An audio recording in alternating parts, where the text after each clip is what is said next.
प्यारे बच्चों, आज हम सूरदास जी के पद के ये नंबर 2 का पद है, इसे पढ़ेंगे। मन की मन ही माज रही। देखो, मैंने पहले भी बताया आपको कि ये जो चारों हमारे पद हैं ये सूरदास जी ने भ्रमर गीत से लिए हैं, सूरदास जी के। और भ्रमर गीत में क्या है कि उद्धव और गोपियों के बीच की बातें हैं। उद्धव कौन है? श्री कृष्ण के मित्र, जो गोपियों को श्री कृष्ण के प्रेम से विमुख करके ज्ञान का मार्ग बताने के लिए आए हैं, योग का संदेश देने के लिए आए हैं। तो यहाँ पर अब गोपियाँ उद्धव से क्या कह रही हैं? मन की मन ही माज रही। हे उद्धव, हम तो अपने मन की बातों को मन में ही संभाल कर रखती हैं। मतलब मन की बात को हम किसी और से कह नहीं सकती, हमारे मन की बात तो हमारे मन के अंदर ही रह जाती है। कहिए जाई कौन पे उद्धव। हे उद्धव, ऐसा हमें ना ही परत कहीं, मतलब कहिए जाए कौन पे उद्धव, ना ही परत कही। हम किससे अपने मन की बात कहने के लिए जाएं? हमें इस संसार में या अपने आसपास कोई भी ऐसा दिखाई नहीं पड़ता है। अवधि आधार आस आवन की। देखो यहाँ पर अ ये चारों अ शब्द हैं, तो कौन सा अलंकार होगा? अनुप्रास अलंकार। अभी जब आप इस कविता के अंत में सब लोग शिल्प सौंदर्य करेंगे। शिल्प सौंदर्य में मैंने आपको बताया कि भाषा, रस, छंद, अलंकार, ये चारों चीज़ें उसमें आती हैं। तो अब देखो, अवधि आधार आस आवन की। अभी तक उनके आने की आशा थी। आज तक, अवधि मतलब आज तक के समय में, आज तक के समय तक हमको, हमारे मन में कौन सी आशा थी कि श्री कृष्ण जल्दी ही आएंगे।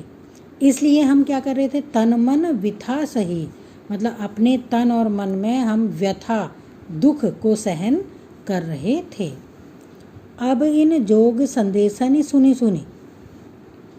अब तो तुम्हारे इस जोग के संदेश को सुन करके विरहिनी विरह दही, मेरे हृदय की जो विरह अग्नि है, या हमारे हृदय की जो विरह अग्नि है, विरह अग्नि मतलब उनसे दूरी बनाए रखने का दुख, श्री कृष्ण से दूर होने का दुख, वो विरहिनी है। ये हृदय की एक उनका भाव है। तो विरहिनी विरह दही, वो जो विरहिणी, जो विरह हमारे हृदय के अंदर जो उनके विरह का दुख है, वो और भी अधिक गहरा हो जाता है। कब गहरा हो जाता है? जब तुम्हारे इस जोग के संदेश को हम बार बार सुनते हैं। चाहते होते गुहारी जितहिते।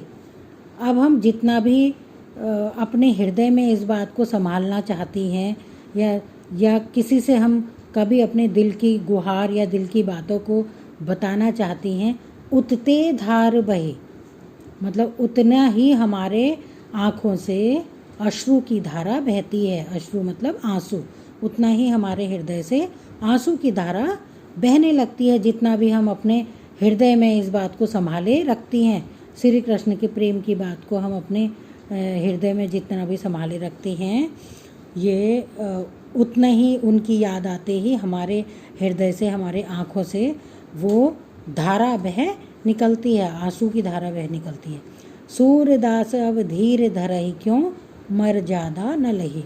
अंतिम पंक्तियों में सूरदास जी क्या कह रहे हैं कि गोपियाँ कहती हैं कि अब तो हमारे हृदय का जो धैर्य है, धैर्य धारण करने वाली बात है, वो भी अब समाप्त होने लगा है। अब हम धैर्य भी धारण करने की इच्छा नहीं होती, और ना ही अब हमारे प्रेम की कोई जो मर्यादा थी वो भी समाप्त हो चुकी है।